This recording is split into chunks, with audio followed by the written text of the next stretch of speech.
And full disclosure, my computer does have a tendency, my camera, one of the two, has a tendency to go black, 0 dark 30 on us. The DJI Osmo Pocket 3 is supposed to have webcam compatibility. For some reason, it doesn't like to work, but that's okay. We'll roll with the internal. The internal camera is going to be good enough for now. Give me a mic check. Let me make sure you guys can hear me before I get going, because chances are something's goofed up. Let me open up the chat. Chat, talk to me. Somebody. Audio mic check, mic check.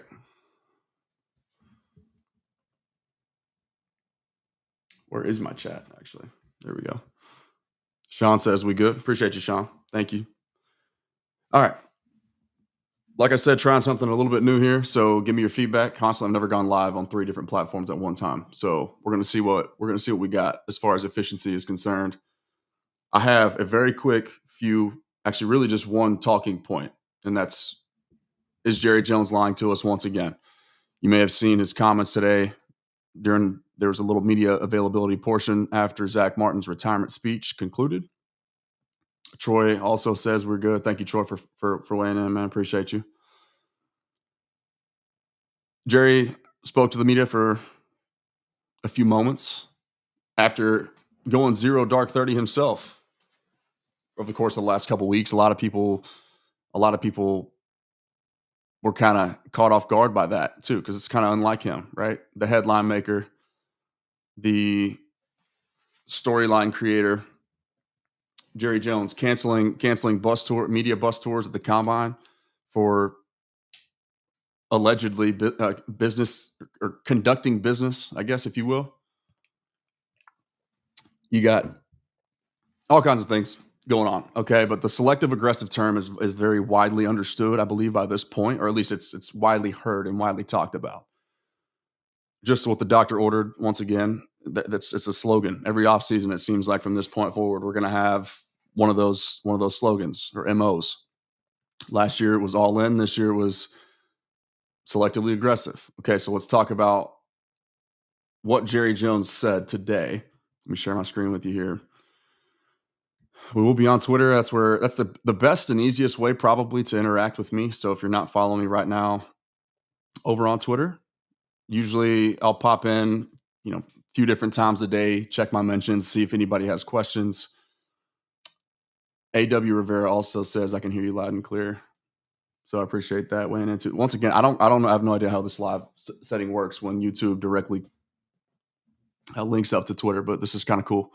More people can tap in that way. I'm going to share this screen with you here. You guys can see where I'm at. Let me go to,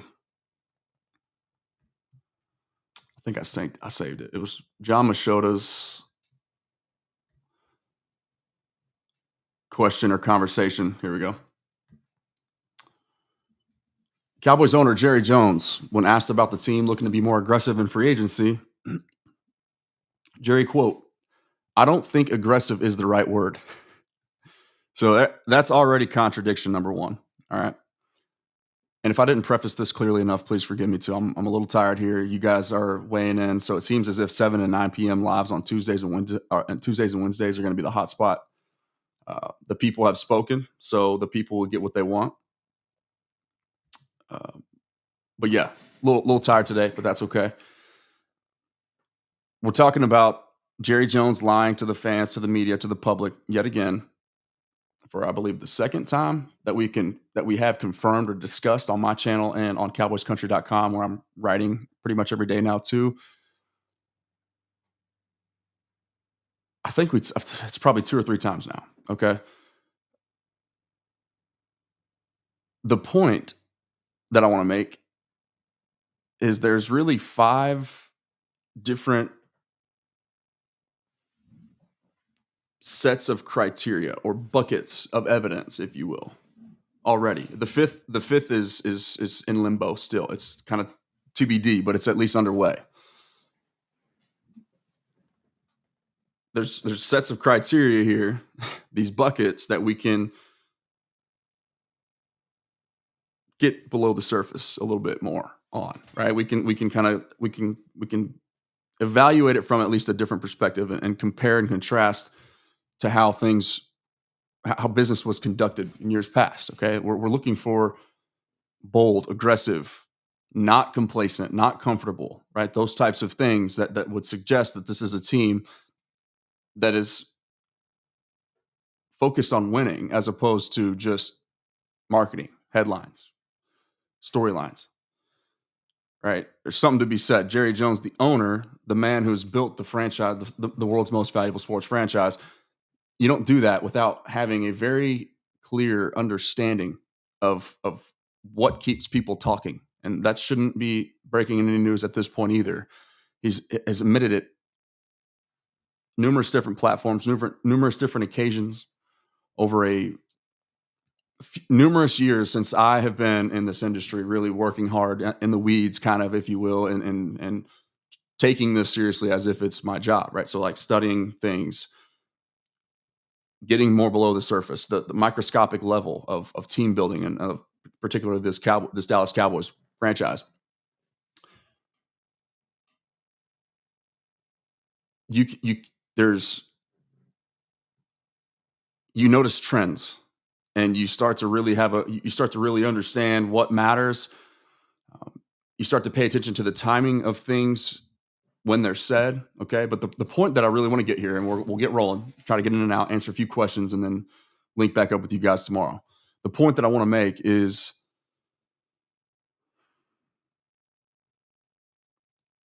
it's more important, in my opinion. Okay, and I wrote about this on CowboysCountry.com. Maybe now is probably a good time to go ahead and pull that up, and we can kind of take it step for step. Let's do it that way.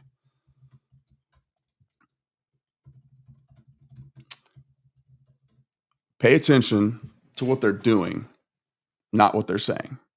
That's the simplest way to understand how to interpret Jerry Jones and his isms, his marketing genius, his headline creation, his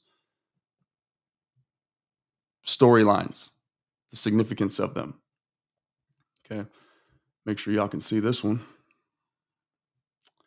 Cowboys fans react to, instead of ignoring, Jerry's new prediction. This is CowboysCountry.com, published today, I should say, March 5th, 2025, 6:56 p.m. Eastern. So just a couple hours ago. This is the last one I got to today. And it's just going to reemphasize the point here. Okay. Pay attention to not what they're saying. There's substantial evidence now. 5 different buckets. Say, interesting. Okay. So here we go. And Troy, I'm seeing your question now, brother. Sorry for the delayed response. I'm not sure when you posted that. My times don't match up here. I got to figure out what's going on. But he says, do you think they will be aggressive? Well, let's see. Okay. Technically, and I understand there's some apathy still that's clearly going to be plaguing this franchise or the fan base for quite some time, and rightfully so. You won't catch me for a second. Sorry about the pop up. You won't catch me for a second trying to downplay your feelings. Right. By the way, if you're new here, I'm Lando from the Lando Show. This is Sports Below the Surface, and we are Lando Live. If you're still one of those fans that you don't care what I have to say right now, all of the suggestive, selectively aggressive moves that have already happened, right? No, they technically haven't gone and made a blockbuster trade or signed a free agent of note outside of one of their own. Okay, but that's one of the criteria, the points of criteria that we're going to discuss, and that's included in this article. Trying to multitask. So we'll just kind of start, right? I think what I touched on. Here's the the underlying sentiment. Okay, the sooner you realize that headline making is usually Jerry Jones's sole purpose in every interview or press conference, the better off that you'll be. All right, we got that. So today he spoke. I forget which reporter asked the question. I know John Machota was the first tweet that I saw. So I'm using his reference or his tweet as my reference or my source. Uh, he mentioned Cowboys owner Jerry Jones, when asked about the team looking to be more aggressive in free agency. I don't think aggressive is the right word. I'm not looking at free agency as a place to fill voids. Where else do you fill voids, man? That's crazy. Like even just the statement in and of itself is just lunacy. But he's clearly he's playing the game, y'all. He knows what his son has said. He knows what fans have been rolling with and what the media has been referring to with regards to how they are potentially going to be approaching this offseason, the selectively aggressive mantra. We've talked about this. He is intentionally contradicting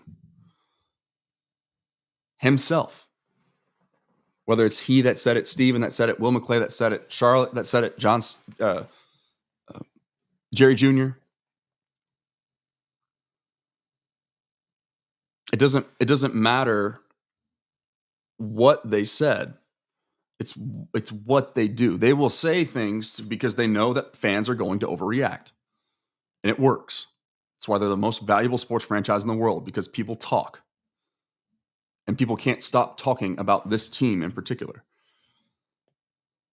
It's a constant media cycle.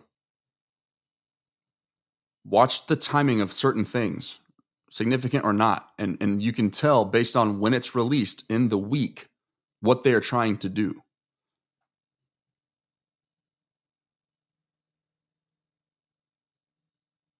Brian Schottenheimer was announced. What? The weekend of the Super Bowl? You think that's a coincidence? That's just one example, right? There are countless, and somebody in the chat box can help me out with more or better versions of what I just mentioned. All right, but and forgive the French here from some of the comments. I didn't really think that one through, but hopefully you guys are mature enough to bypass that if you wish. So he's clearly being contradictory. Okay, that's what I want you guys to understand. And now let's get to the 5 pillars or the buckets of evidence that are already suggesting that, or one that is still that remains to be seen, but it seems as if there's positive momentum on that front as well. Let's talk about these pillars.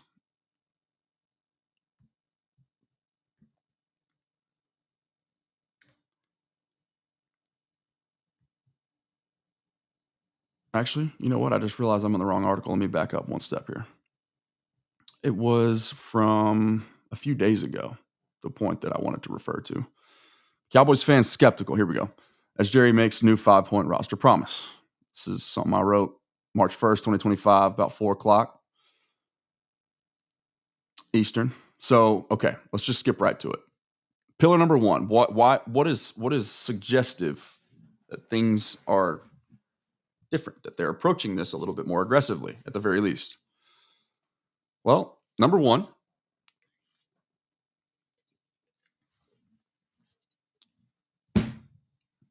hiring from outside their circle. The Cowboys are broadening their hiring practices, bringing in fresh perspectives from outside their typical circle, signaling a willingness to embrace new strategies and ideas to elevate the team.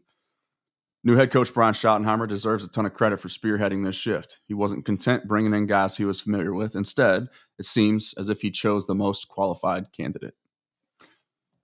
According to Brian Schottenheimer, he did, because he'll tell you, if you listen closely, once again,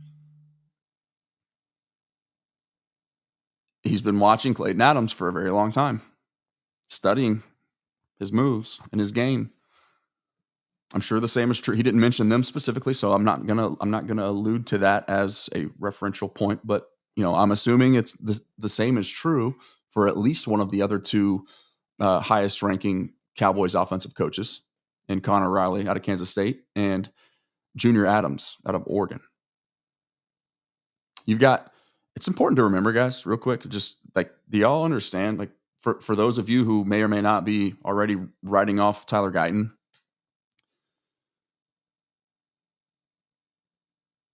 there's the second and third most prestigious ranks of offensive coaching staff members on the Cowboys roster, Clayton Adams and Connor Riley, are both offensive line coaches. Very, very highly respected and successful ones at that. And they're both run game coordinators. That's pretty exciting. It should be. If you look at what they've done at their respective places prior to arriving here, you should be very excited about that. It's not just, maybe we'll save the Solari discussion for another day because it's not part of the overall point here. But it wasn't ever going to be difficult to upgrade from him, in my personal opinion. And if that sounds harsh, I apologize. I just think there's some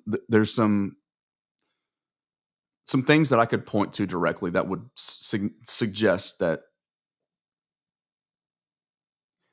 maybe he was just a little bit too old school, and we'll just leave it there. But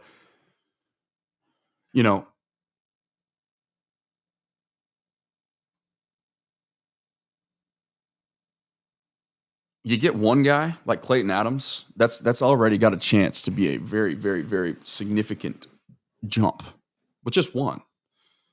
But not only are you improving, you're doubling down there. So you're getting an extra perspective, point of view, an extra set of eyes on things, an extra everything when it comes to the only position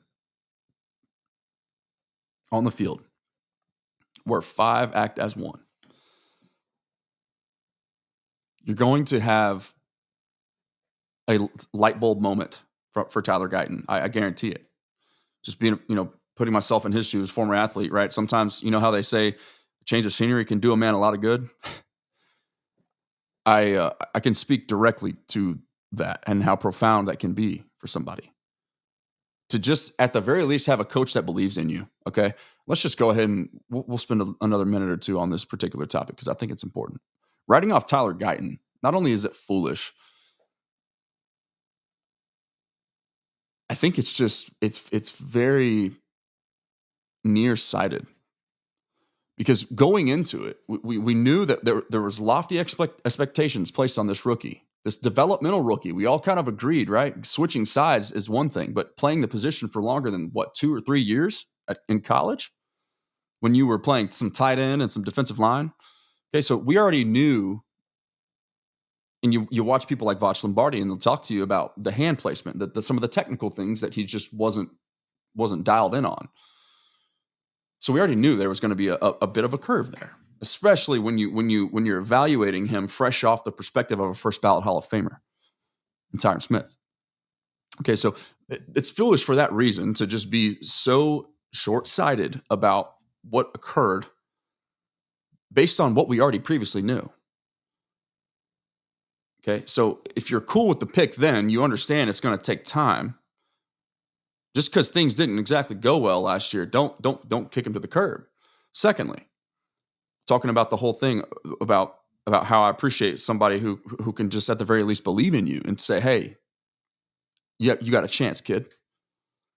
Okay, Mike Solari, it's not his fault, and this is a sidebar from what I mentioned earlier in his regard. It's not his fault that he was on a 1-year contract. Welcome in, Francisco. I'm just now seeing your comment too, brother, and Ryan Hudson. Appreciate y'all being here.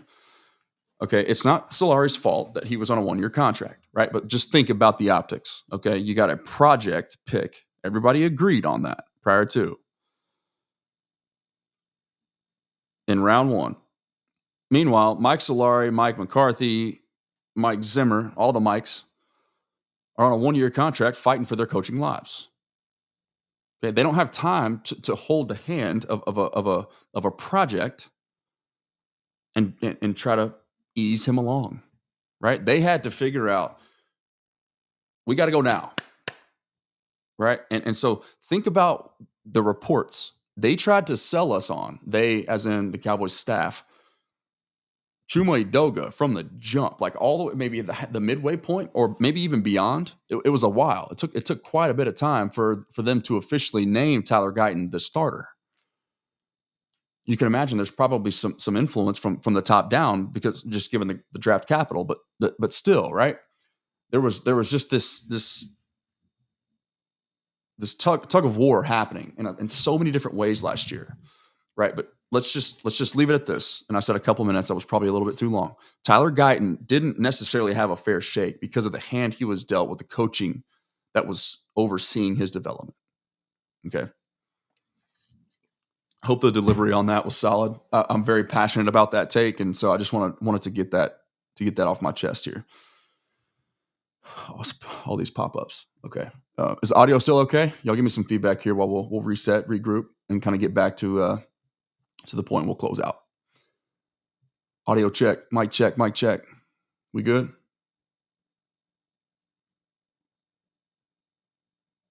Guy needed to get his body right, and Shotty said he's been in the weight room every day. He's a serious dude. Yeah, exactly. So that's some more.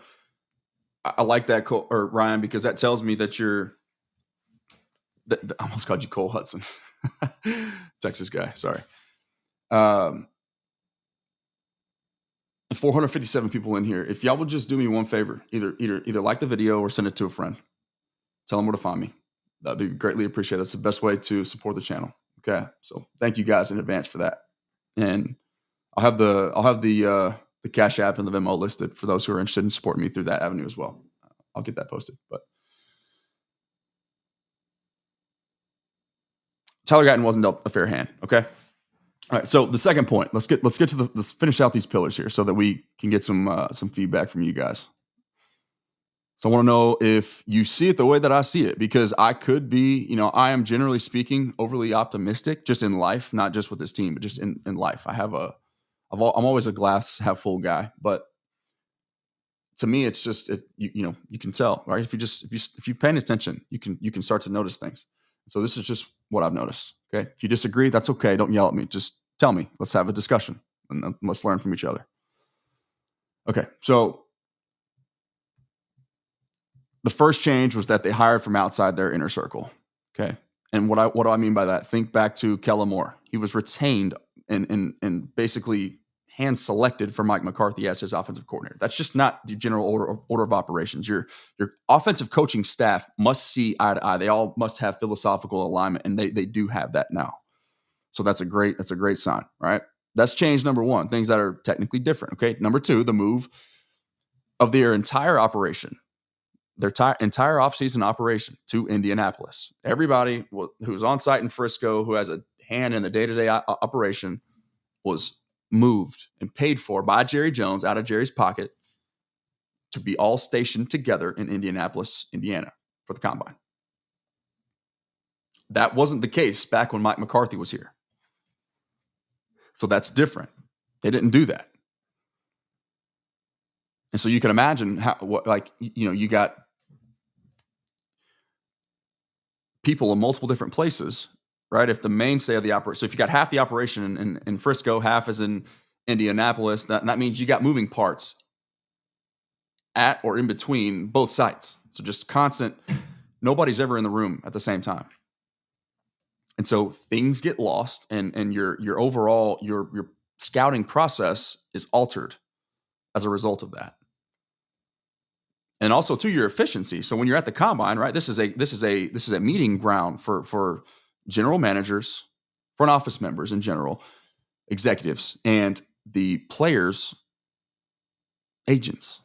That's where they negotiate things. That's where they kicked off the OSA deal. Okay. So that's number two. They had everybody moved, and that was Brian Schottenheimer's request, because he wants to not only just stay developing a relationship with all of these guys, but he wants everyone to be on the same page. Nothing is lost in communication. Everybody's there on site and in person. That's change number two.